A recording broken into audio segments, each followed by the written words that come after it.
So ఈ రోజుల్లో తల్లిదండ్రులను ఎవరు కూడా పిల్లలు చూడడం మానేశారు, రోడ్ల మీద వదిలేస్తున్నారు. అలానే పిఠాపురంలో కూడా ఒక తల్లిని కొడుకో కూతురో వదిలేశారు, రోడ్డు మీద వదిలేశారు. సో అది గమనించిన పవన్ కళ్యాణ్ గారు ఆమెకి బెడ్ ఇవ్వడం, ఫుడ్ అన్ని రకాలు కూడా పవన్ కళ్యాణ్ గారు చూసుకోవడమే జరుగుతుంది.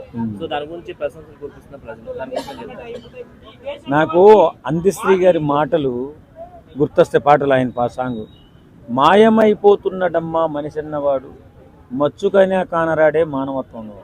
నిజంగా ఈ మధ్యకాలంలో తల్లిదండ్రుల్ని వాళ్ళు వృద్ధాప్యం వచ్చిన తర్వాత చాలామంది బిడ్డలు పట్టించుకోవడం మానేసి వారి జీవితాలు చాలా దుర్భరంగా ఉన్నాయి. దాని గురించి తలుచుకుంటే కడుపు తరుక్కుపోతుంది.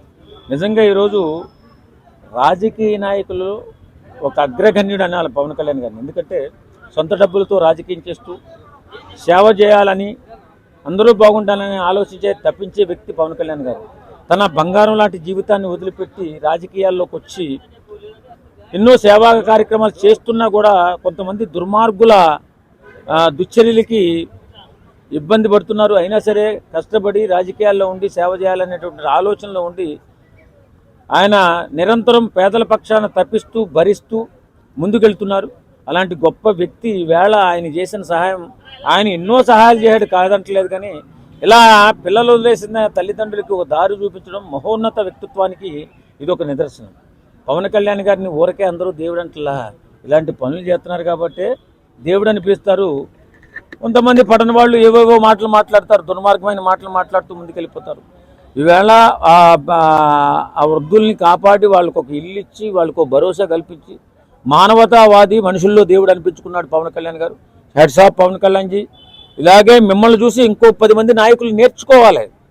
పవన్ కళ్యాణ్ లాంటి నాయకుని చూసి ఆ సేవాభావం, ఆ మంచితనం, ఆ 10 రూపాయలు ఖర్చు పెట్టేటటువంటి విధానం నేర్చుకుంటే అట్టడుగునున్నటువంటి అభాగ్యులు, అనామకులు కొంచెం ఊరట చెందే అవకాశం ఉంటుంది. కాబట్టి పవన్ కళ్యాణ్ లాంటి రాజకీయ నాయకుని చూసి ఉన్న నాయకులు కూడా నేర్చుకుని ఇలా అభాగ్యులైనటువంటి వాళ్ళని ఆదుకునే విధంగా ముందుకెళ్తే దేశమే బ్రహ్మాండంగా ఉంటుంది. కాబట్టి అలాంటి గొప్ప నాయకుడు పవన్ కళ్యాణ్ గారు నిజంగా హ్యాట్స్ ఆఫ్ సార్. నిజంగా చాలా అయితే డబ్బు ఉండే సరిపోదు, మనసు కూడా ఉండాలని చెప్పేసి చాలా మంది ప్రశంసలు కురిపిస్తున్నారు. సో దానికి పవన్ కళ్యాణ్ మీరు ఎలా ఫీల్ అవుతున్నారు? పవన్ కళ్యాణ్ గారిని చూస్తే అదే నేను గొప్పగా చెప్పుకుంటాను, నా నాయకుడు పవన్ కళ్యాణ్ అని. ఎందుకు చెప్తాను నేను? ఆయన మంచితనం, ఆయన మానవత్వం, ఆయన సేవాగుణం, ఆయన కష్టపడి పనిచేసిన డబ్బులు. ఎందుకంటే మొన్న వైఎస్ఆర్ కాంగ్రెస్ పార్టీ 5 సంవత్సరాలు అధికారంలో ఉన్నప్పుడు ఆత్మహత్య చేసుకుని చనిపోయినటువంటి రైతులకి 3,000 మందికి ఒక్కొక్కరికి లక్ష రూపాయల చొప్పున ఇచ్చిన దేవుడండి అతను. ఆయనకి మనుషులు ఆనందంగా ఉండాలి, మనుషులందరూ బాగుండాలి, మానవత్వంతో ఉండాలని కోరుకునే వ్యక్తి ఎవరైనా ఉన్నారంటే రాజకీయ నాయకులు అది ఒక్క పవన్ కళ్యాణ్ మాత్రమే. కాబట్టి ఆయన్ని చూసి 10 మంది నేర్చుకుంటే బాగుంటుందని ఆలోచన ఈ మధ్యకాలంలో అందరూ కూడా మొదలు పెడుతున్నారు సేవా కార్యక్రమాలు.